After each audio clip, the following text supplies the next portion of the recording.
الحمد لله رب العالمين الرحمن الرحيم مالك يوم الدين إياك نعبد وإياك نستعين اهدنا الصراط المستقيم صراط الذين أنعمت عليهم غير المغضوب عليهم ولا الضالين.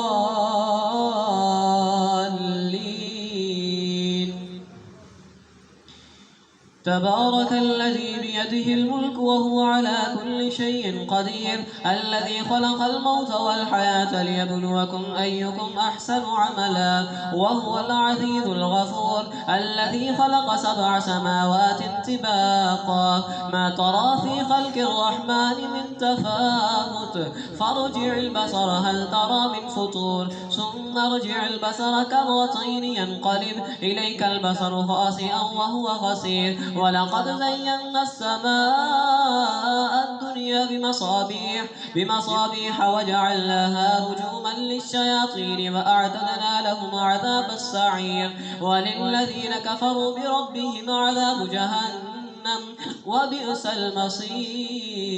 إذا ألقوا فيها سمعوا لها شهيقا وهي تفور تكاد تميز من الغيظ، كلما ألقي فيها فوج سألهم خزنتها ألم يأتكم نذير، قالوا بلى قد جاءنا نذير فكذبنا وقلنا ما نزل الله من شيء إن أنتم إلا في ضلال كبير. وقالوا لو كنا نسمع أو نعقل ما كنا في أصحاب السعير، فاعترفوا بذنبهم فسحقا لأصحاب السعير. إن الذين يخشون ربهم بالغيب لهم مغفرة وأجر كبير. وأسروا قولكم أو اجهروا به إنه عليم بذات الصدور. ألا يعلم من خلق وهو اللطيف الخبير. هو الذي جعل لكم الأرض ذلولا فامشوا في مناكبها وكلوا من رزقه وإليه النشور.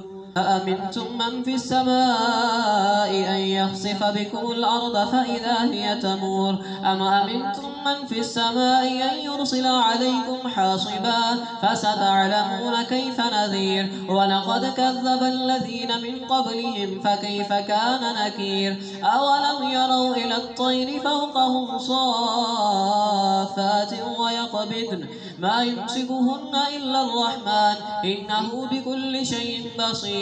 أمن هذا الذي هو جند لكم يعصركم من دون الرحمن إن الكافرون إلا في غرور. أمن هذا الذي يرزقكم إن أمسك رزقه بل لجوا في عتو ونفور. أفمن يمشي مكبا على وجهه أهدى أمن يمشي سويا على صراط مستقيم. قل هو الذي ينشاكم وجعل لكم السمع والأبصار والأفئدة قليلا ما تشكرون.